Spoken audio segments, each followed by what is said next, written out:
సందర్భంలో ప్రియమైనటువంటి దేవుని బిడ్డలారా, మరి దేవుడు హెచ్చవలసిన వాడే ఉంటున్నాడు, మనం తగ్గవలసిన వారంగా ఉంటున్నాం కనుక మరి మనము దేవుని ఆధీనంలో ఉండి మరి ఆయనను మనము ఆరాధించే వారంగా ఉండాలి, ఆయన నామానికి మహిమ తెచ్చే వారంగా ఉండాలి అని వాక్యం సెలవిస్తుంది.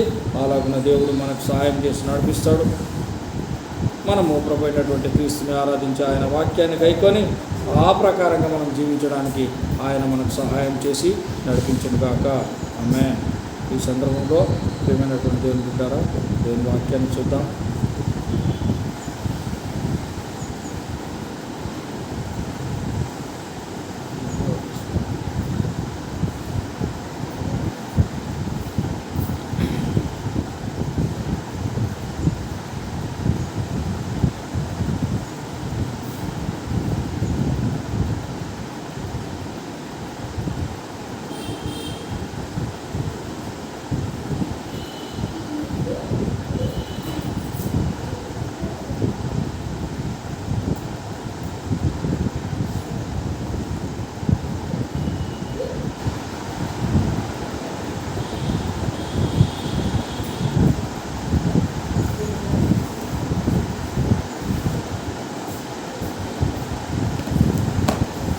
ప్రియమైనటువంటి దేవుని బిడ్డలారా, ఈ ప్రత్యేకమైనటువంటి శుభదినంలో దేవుని వాక్యంలో మనం ఏం చూస్తున్నామంటే ఆయనను మర్చిపోవద్దు.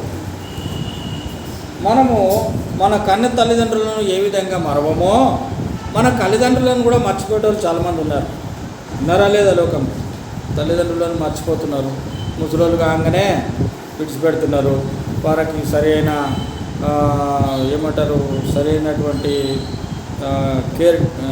టేక్ కేర్ ఉండదు, సరైన విధంగా వాళ్ళని చూసుకోరు, మరి అలాగే విడిచిపెడుతూ ఉంటారు. కానీ దేవుని వాక్యం ఏమని సెలవిస్తుందంటే దేవుని మనము విడిచిపెట్టకూడదు అని దేవుని వాక్యం సెలవిస్తుంది. ఆయనను విడిచిపెట్టాడు, ఆయన మేలులను మర్చిపోవద్దు. నా ప్రాణమా యెహోవాను సన్నతించుము, ఆయన చేసిన ఉపకారములలో దేనిని మర్చిపోకు. ఆయన మనకి ఏమేమి చేశాడు? చాలా చేశాడు దేవుడు. ఆయన చేసిన మేలు తలపోస్తే ఈ లెక్కకు మించింది. మనల్ని ప్రాణంతో ఇచ్చాడు, మనకు ఒక శరీరం ఇచ్చాడు, మనకు కళ్ళు ఇచ్చాడు, చెవులు ఇచ్చాడు, ముక్కులు ఇచ్చాడు, నోరు ఇచ్చాడు, అన్నీ ఇచ్చాడు, చేతులు ఇచ్చాడు, కాళ్ళు ఇచ్చాడు. వీటన్నిటిని మించి మనకు రక్షణ ఇచ్చాడు. దేవునికి స్తోత్రం, హల్లెలూయా. కనుక ప్రియమైనటువంటి దేవుని బిడ్డలారా, దేవుని సంఘమా, మనకు అన్నీ ఇచ్చిన యేసయ్యను మనం మర్చిపోవద్దు. మనకు తల్లిదండ్రులు, ఈ లోకంలో ఉన్న తల్లిదండ్రులు ఎన్నో చేస్తారు, ఎన్నో చేస్తారు వాళ్ళు మనకి, అయినా మర్చిపోతున్నారు. అలాగే లోకంలో దేవుడు మన శరీరాన్ని సృష్టించడమే కాకుండా మన శరీరంలో భాగాలను ఇవ్వడమే కాకుండా మరి ఈ లోకంలో కూడా మనకు చాలా ఇచ్చిండు. తినడానికి ఆహారం ఇచ్చిండు, ఉండడానికి బట్ట ఇచ్చిండు, పండ్లు ఇచ్చిండు, కూర మొక్కలు ఇచ్చిండు, గొర్రెల్ని, మేకల్ని, బర్రెల్ని, ఆవుల్ని, ఎద్దుల్ని, వాహనాలని, వెహికల్స్, కార్లు, బస్సులు, బైకులు, ట్రైన్లు, ప్లేన్లు, ఇవన్నీ ఇచ్చాడు. ఇవన్నీ ఇచ్చినాక కూడా మనం మర్చిపోతాం. యేసయ్యను మర్చిపోతున్నారు. అన్ని ఇచ్చిన తల్లిదండ్రులనే మర్చిపోతున్నారు. ఇప్పుడు తల్లిదండ్రులు సొంతంగా మనకి గ్లాస్ పట్టుకొని నీళ్ళు తాపిస్తున్నారు. నువ్వు నాకేమి ఇచ్చినావంటే, అరే గ్లాస్ పట్టుకొని నువ్వు తాగలేనప్పుడు నీకు నీళ్ళు తాగించానురా నేను, నువ్వు నడవలేనప్పుడు నీకు నడక నేర్పించాను నేను. ఇప్పుడు ఏమంటారంటే ఆ దేవుడు ఏమి ఇచ్చిండా, అన్నీ నేను సంపాదించుకున్నావు. నువ్వెట్టా సంపాదించుకున్నావు? నువ్వు నడిచినావురా పుట్టంగానే, నడవలేదు కదా, నడవనీకి ఒకడు ఉన్నాడు నీకు. అట్లాగే దేవుని ప్రమేయం లేకుండా నువ్వు పుట్టలేదు, దేవుని ప్రమేయం లేకుండా నువ్వు నడవలేవు, దేవుని ప్రమేయం లేకుండా నువ్వు ఆలోచించలేవు, మాట్లాడలేవు, తినలేవు, తాగలేవు, చచ్చిపోతావు. తల్లిదండ్రులను చూసుకొని నీకు అర్థమవుతుంది. తల్లిదండ్రులను ఏమేం చేసిరో తల్లిదండ్రులు అది చూస్తే నీకు దేవుడు ఏం చేసిండో అర్థమవుతుంది. నువ్వు తల్లిదండ్రులనే లెక్క చేయనప్పుడు దేవుడు ఏం చేసిండో నీకెట్లా అర్థమవుతుంది? కష్టం నీకు అర్థం కాదు. ఆ దేవుని ప్రేమ మనకు అర్థం కావడానికి యేసుక్రీస్తు ఈ లోకానికి నరావతారిగా వచ్చి సిలువలో ప్రాణం పెట్టాడు, రక్తం కార్చాడు. అది నీకు అర్థమైందా? కాలేదు. మరి నీకు జన్మనిచ్చిన నీ తల్లిదండ్రులు నీకేమేం చేశారో అదన్నీ అర్థమవుతుందా? తిన్నింటి వాసాలు లెక్క పెట్టి అంటారు కదా, తిన్నావు ఆ ఇంటి వాసాలు లెక్క పెట్టి దానికి వేలం పెట్టారు. అట్లనే కన్నారు తల్లిదండ్రులు వాళ్ళనే వేలం పెడుతున్నారు ఈ దినాల్లో. తల్లిదండ్రులకు ఇద్దరు కుమారులు ఉన్నట్టు కనుకైతే ఒక కుమారుడు కంప్లీట్గా నేనే భోజనం పెడతా అన్నాడు. సగం రోజులు ఆడు ఉండరా, సగం రోజులు ఈడు ఉండరా, ఇంద్రా పంచుకుంటారు మీరు. మరి దేవుడు కూడా అట్లాగే పంచుకుంటే చాలా బాగుంటుంది మనల్ని. కానీ ఆయన పంచుకోవడం లేదు, విభాగించడం లేదు. కనుక దావీదుకు అర్థమైంది విషయం, ఆయన చేసిన మేలని దేన్ని మరవద్దని ఆయనకు అర్థమైంది. మరి మనకు అర్థమవుతుందా? అర్థం కావాలి. నా ప్రాణమా యెహోవాను సన్నుతించుము. ఇక్కడ ఏమంటుండే ఆయన? ప్రాణంకు చెప్పుకుంటుండు.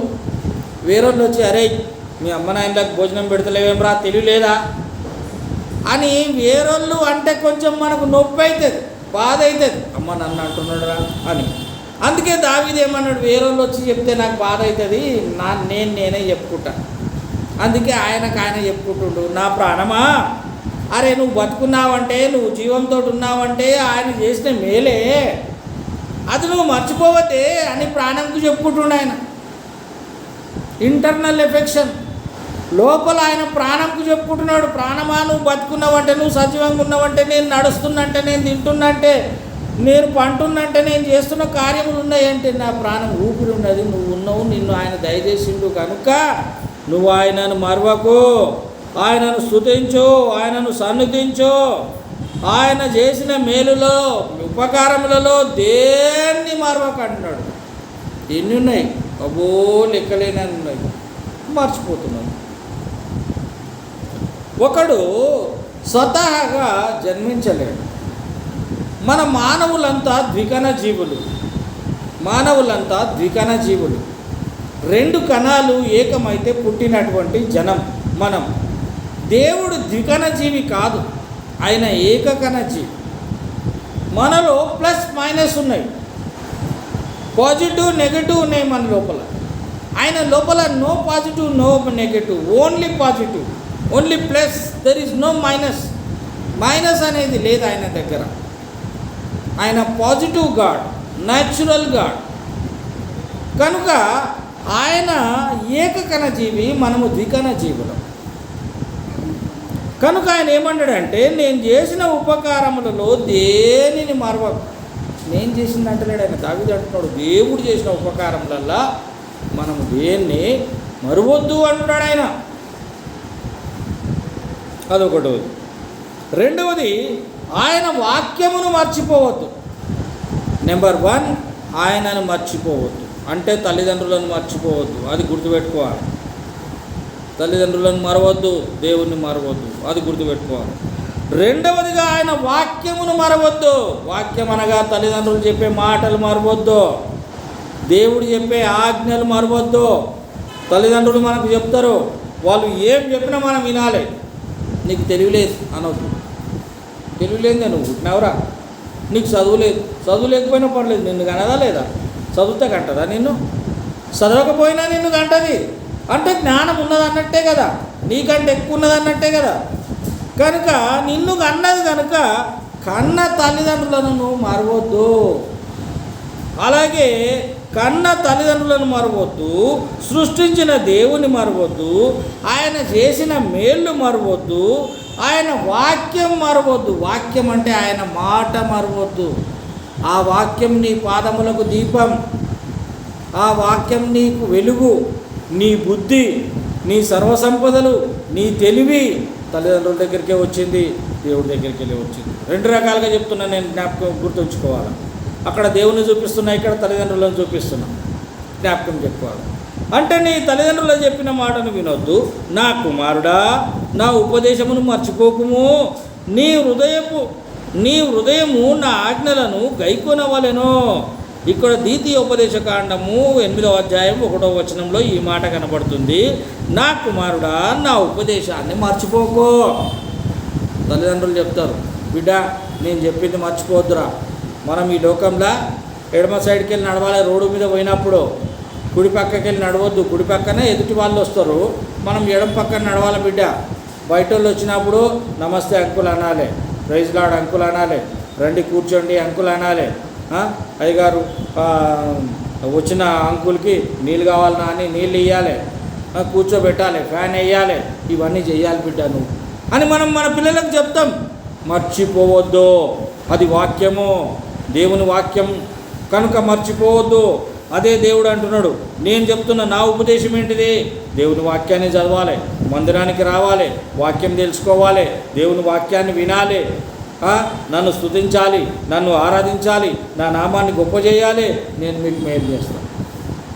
నా వాక్యం నీ పాదములకు దీపం, నిన్ను నడిపిస్తుంది. అది దేవుడు చెప్తున్నాడు. మనం చెప్పాలి మన పిల్లలకు బుద్ధి మాటలు.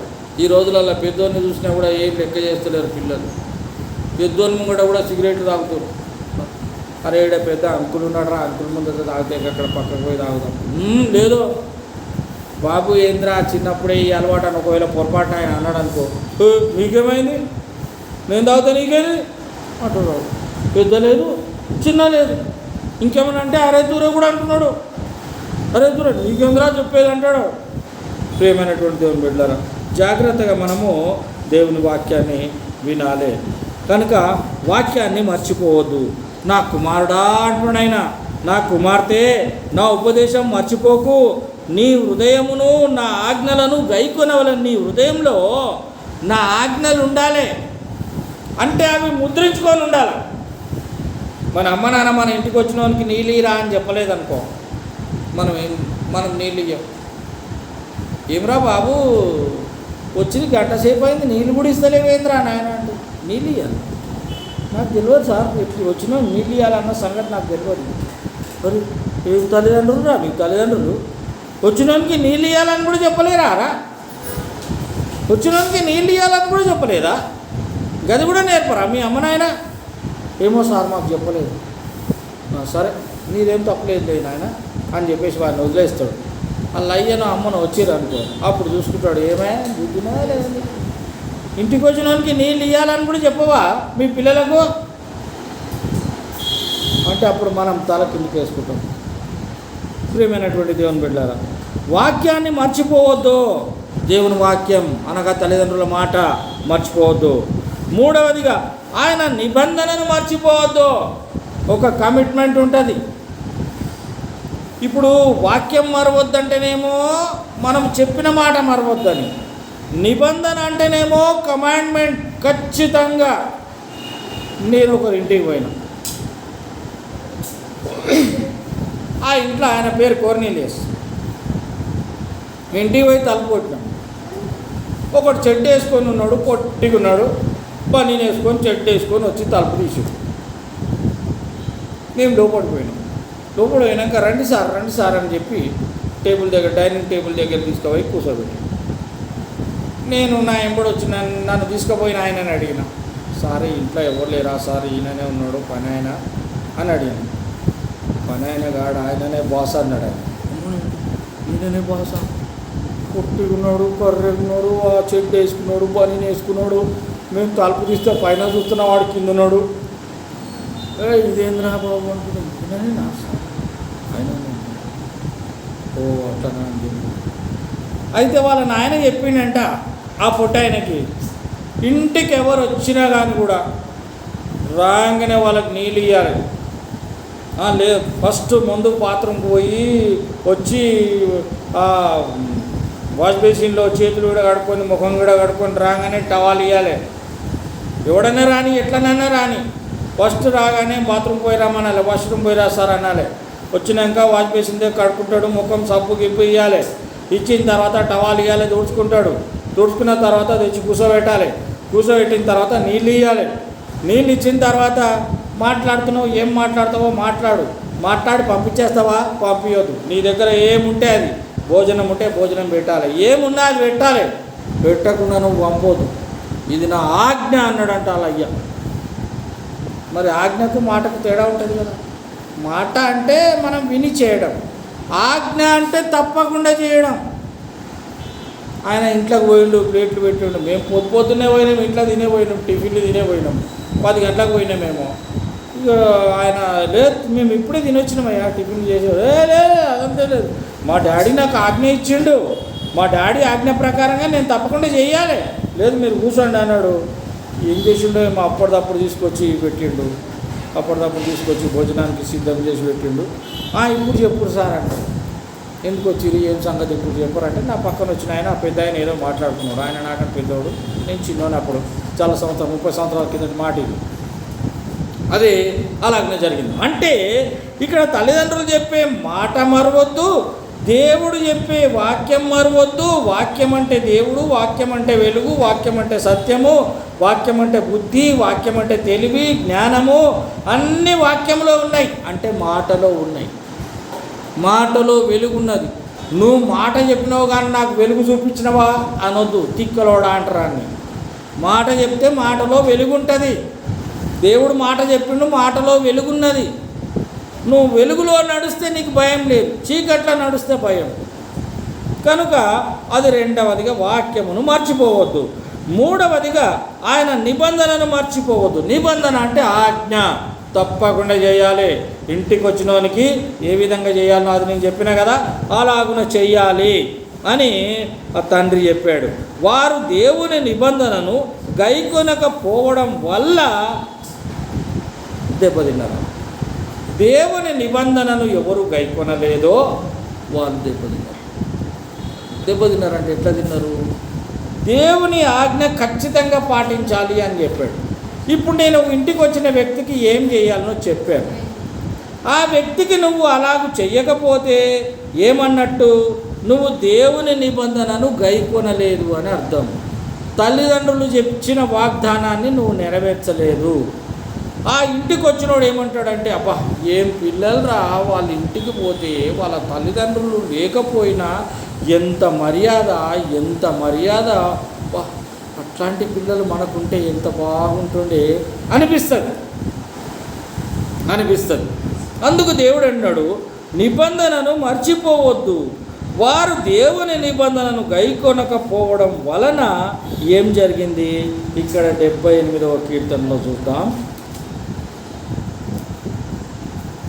78వ కీర్తనలో ఏమనున్నది? 78వ కీర్తనలో 10వ వచనంలో, వారు దేవుని నిబంధనను గైకొనకపోయిరి, ఆయన ధర్మశాస్త్రమును అనుసరింపకపోయిరి, ఆయన క్రియలను, ఆయన వారికి చూపిన తన ఆశ్చర్య కార్యములను, క్రియలను వారు మరచిపోయిరి.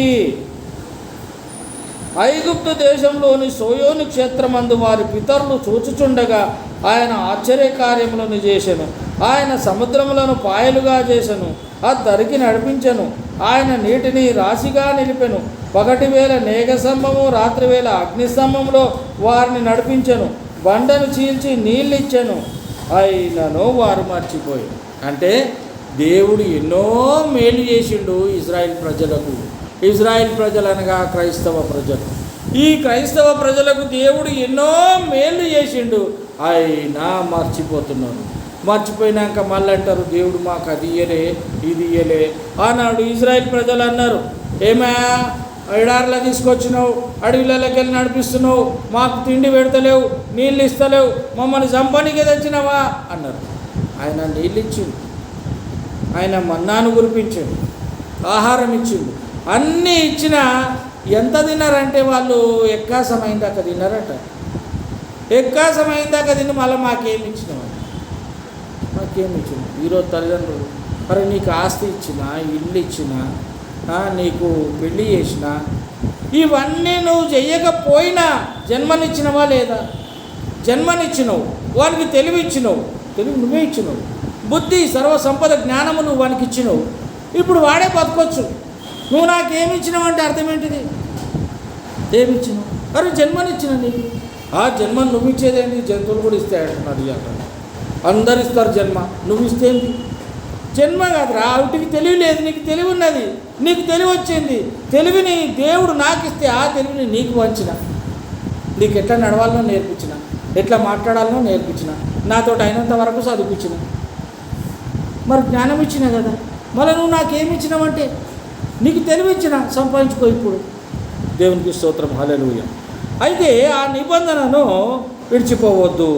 ఈ ఏమంటారు, ఎన్ని చేసినా కానీ ఇజ్రాయెల్ ప్రజలు మర్చిపోయి దేవుని దూషించి, మోషేని దూషించి, ఈ రోజులలో తల్లిదండ్రులను దూషించి, ఎవడు పడితే వాడిని పెద్దోని దూషించి, అంకులు లేడు పింకులు లేడు, ఎవడు పడితే అని మర్యాద ఇయ్యరు, మానియ్యరు, అట్లాంటి జనం అయిపోయింది.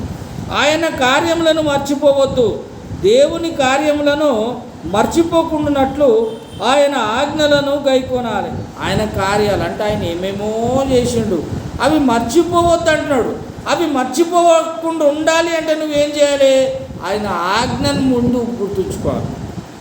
ఆయన ఏం ఆజ్ఞ ఇచ్చిండో ఆ ఆజ్ఞను ఖచ్చితంగా మనసులో పెట్టుకుంటే ఏమేమి చెప్పిండో అన్నీ గుర్తొస్తాయి, అన్నీ గుర్తుకొస్తాయి. ఆయన కార్యాలు మర్చిపోదు. ఆయన కార్యాలు ఏమేమి చేసిండు? సముద్రాన్ని ఇచ్చిండు, ఎర్రపాయలు ఇచ్చిండు, మన్నాన్ని ఇచ్చిండు, ఆహారం ఇచ్చిండు, మేఘస్తంభం ఇచ్చిండు, మరి అవి నడవడానికి అగ్నిస్తంభం ఇచ్చిండు. అవన్నీ ఇచ్చి నిన్ను నడిపించిండు. ఈ రోజులలో కూడా నీకు ఇంట్లో పవర్ ఇస్తున్నాడు, తిండి ఇస్తున్నాడు, గాలి ఇస్తున్నాడు, గ్యాస్ ఇస్తున్నాడు. మేము సంపాదించుకున్నాం. ఆయన చిత్తం లేకపోతే నీకు ఎవడియ్యాడు? గవర్నమెంట్ పర్మిషన్ లేకపోతే నీకు గ్యాస్ కూడా రాదు, వస్తుందా? గవర్నమెంట్ పర్మిషన్ లేకపోతే రేషన్ షాప్ కూడా రాదు. గవర్నమెంట్ పర్మిషన్ లేకపోతే పోలీస్ స్టేషన్ లేదు, వాటర్ స్టేషన్ లేదు, వాటర్ కూడా దొరకదు మనం. ఆయన పర్మిషన్ అనగా ఇక్కడ గవర్నమెంట్ పర్మిషన్, మన పర్మిషన్, ఇవన్నీ ఉంటాయి. ఇవన్నీ ఉన్నప్పుడు దేవుడు మనకేం చేస్తాడు? ఇస్తాడు. కనుక ఆయన కార్యాలను మర్చిపోవద్దు, ఆయన నిబంధనను మర్చిపోవద్దు, ఆయన వాక్యాన్ని మర్చిపోవద్దు, ఆయనను మర్చిపోవద్దు, ఆయన మేళ్ళను మర్చిపోవద్దు. అది 4వదిగా. 5వదిగా చూసినట్టు కనుకైతే బీదలను మర్చిపోవద్దు అంటాడు. ఇది ఒక మాట, ఇది గొప్ప మాట. బీదలను మర్చిపోవద్దు అంటే నిన్ను వలె నీ పొరుగువాన్ని ప్రేమించమని చెప్పాడు ఆయన. మేము బీదలను జ్ఞాపకము చేసుకునవలని మాత్రమే వారు కోరిరి. వారు ఎవరు? గలతీయులు కోరిరు. గలతీ దేశంలో ఉన్నటువంటి వాళ్ళు ఏమన్నారు? బీదలను మర్చిపోవద్దు. సంఘంలో ఉన్నటువంటి వారు అన్నారు, సార్ మనం బీదోళ్ళు ఉన్నారు సార్ మన దేశంలో, మన రాష్ట్రంలో, లేదా మన బస్తీలో. ఆ బీదోళ్ళకు మనం ఏదైనా సేవ చేద్దాం, చర్చిలో ఆ బీదోళ్ళకు మనం ఏదైనా సేవ చేద్దాం అని చర్చిలో మాట్లాడుకుంటున్నారు.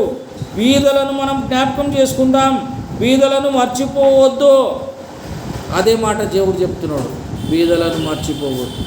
చర్చికి వచ్చేట అందరు ధనవంతులే ఉండరు, కొందరు బీదోళ్ళు ఉంటారు, కొందరు ఉన్నోళ్ళు ఉంటారు. ఈ ఉన్నోళ్ళు బీదోళ్ళకు సాయం చేయాలి.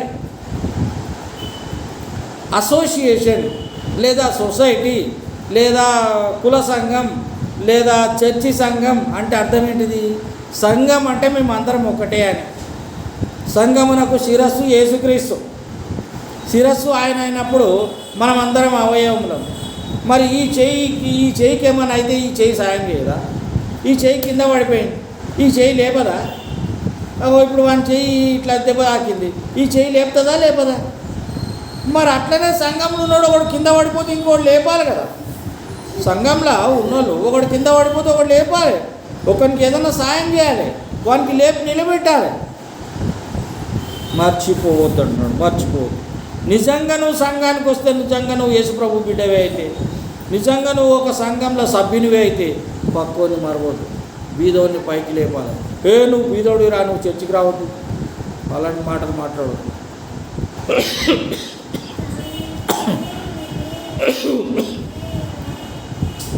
మేము బీదలను జ్ఞాపకం చేసుకునవలనని మాత్రమే వారు కోరిరి.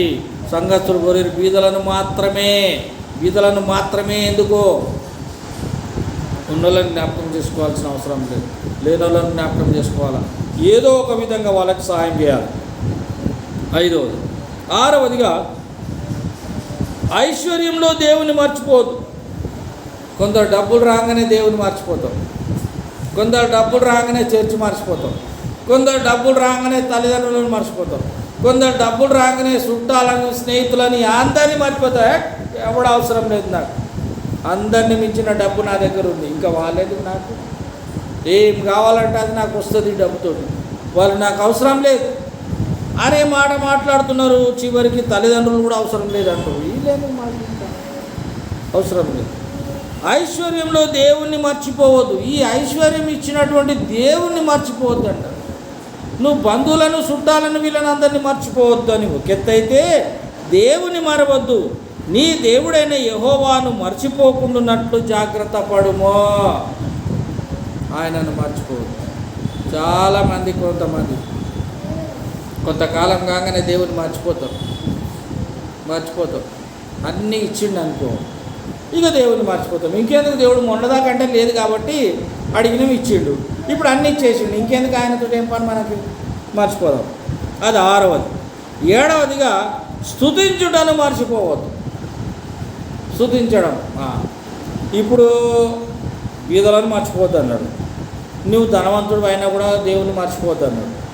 ఇప్పుడు 7వదిగా స్తుతించడం మర్చిపోవద్దు. అంటే దేవుని స్తుతించడం, ఆరాధనకు రావడం, వాక్యం వినడం, వాక్యం నేర్చుకోవడం, దేవుని మందిరానికి వచ్చి బీదోళ్ళకు సాయం చేయడం, ఇవన్నీ మర్చిపోవద్దని చెప్తున్నాడు ఆయన.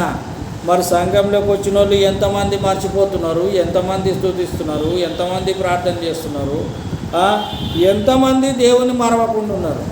ఒకరోజు వచ్చినోడు ఇంకొక రోజు చర్చికి రాడు. ఎందుకంటే మనకి వేరే పని ఉంటుంది. చివరి వాటిలో స్తుతించడం మర్చిపోవద్దు అన్నాడు. దేవుని స్తుతించడం మర్చిపోవద్దు అంటే తప్పకుండా మందిరంకి రావాలి, తప్పకుండా దేవుని ఆరాధించాలి. ఏది ఏమైనా పర్లేదు, నీకు రోగం రాని, నీకు నష్టం రాని, నీకు ఇంటికి చుట్టాలు రాని, నీ బంధువులు రాని, ఎవడైనా చచ్చిపోని, మందిరానికి మాత్రం రావాలి. ఇలా మా తాత చచ్చిపోయాడు, మేము మందిరానికి రాము, అవన్నీ కథ లేవు. వాడు చచ్చినా పర్వాలేదు. ఏమంటారు తెలుసా దేవుని వాక్యం, సచ్చినోడు పెట్టుకుంటాడు, నువ్వు మందిరానికి రా అంటాడు. దేవుని వాక్యంలో ఉంది. చనిపోయినోడు వాని పని వాళ్ళు చూసుకుంటారు. చనిపోయిన వాళ్ళు ఉంటారు కదా చాలామంది మన పక్కన లేరా, దేవుని నమ్మనోళ్ళు లేరా? ఆ దేవుని నమ్మని వాళ్ళు అందరూ చచ్చిపోయినట్టుకే లెక్క. ఎందుకంటే వాళ్ళు దేవుని వాక్యం పాటించరు కనుక వాళ్ళు అడమైన పనులన్నీ చేస్తారు కనుక వాళ్ళు చూసుకుంటారు. చచ్చిపోయిన సంగతి మీరు మందిరానికి వచ్చి. ప్రియమైన దేవుని బిడ్డలారా, మర్చిపోదు. ఏమేమి మర్చిపోదు మనము? నెంబర్ 1 ఆయన చేసిన మేళ్ళు మర్చిపోదు. నెంబర్ 2 ఆయన వాక్యం మర్చిపోదు. నెంబర్ 3 ఆయన నిబంధన ఆజ్ఞను మర్చిపోవద్దు. నెంబర్ 4 ఆయన కార్యాలను మర్చిపోదు. ఆయన ఏమేమి చేసిండో అవన్నీ మర్చిపోవద్దు. నీకేమేమి సాయం చేసిండో మర్చిపోవద్దు. నెంబర్ 5 బీదలను మర్చిపోవద్దు. బీదలను, నిన్ను వాళ్ళని పొరుగువాడిని ప్రేమించమన్నాడు. పొరుగువాడిని ప్రేమించాలి. ఎవరికైనా ఏమైనా లేకపోతే మనతో అయ్యింది ఇవ్వాలి. నీ దగ్గర 2 అంగులు ఉంటే 1 అంగి అన్నాడు ఆయన. మొత్తం ఉంచుకునే అన్నీ ఇచ్చేయమనిలే. 2 ఉంటే 1 ఇయ్యి అన్నాడు. నువ్వు 3 పూటలు తింటున్నావు, 1 పూట ఎవరికని, తప్పేం లేదు. మనమేం చచ్చిపోము. 1 పూట ఎవరికని ఇచ్చేసి. ఆయన కార్యములను మర్చిపోవద్దు. బీదలను మర్చిపోవద్దు. బీదలకు ఏదో సాయం చేయాలి, ఏదో ఒక రకంగా. ఐశ్వర్యంలో దేవుని మర్చిపోవద్దు. బాగా డబ్బులు ఇచ్చిండు దేవుడు, దేవుని మర్చిపోవద్దు. తల్లిదండ్రులు ఆస్తులు ఇచ్చారు, తల్లిదండ్రులు మర్చిపోవద్దు. ఆస్తులు ఇవ్వలేరు, మర్చిపోవద్దు. దేవుడు ఏమి ఇవ్వలేడు నీకు, మర్చిపోవద్దు. ఇచ్చినా ఇవ్వకపోయినా మర్చిపోవద్దు. స్తుతించడం మర్చిపోవద్దు. తల్లిదండ్రులను లెక్క చేయడం, తల్లిదండ్రులను గౌరవించడం మర్చిపోవద్దు. అట్లాగే దేవుని స్తుతించడం, దేవుని ఆరాధించడం కూడా మర్చిపోవద్దు. ఇవి మనం చేయవలసినటువంటి పనులు. కనుక ఈ దినం దేవుడు ఇచ్చినటువంటి వాక్యమును బట్టి దేవునికి స్తోత్రం. విన్న మీ అందరికీ కూడా వందనాలు తెలియజేస్తున్నాం. తలలు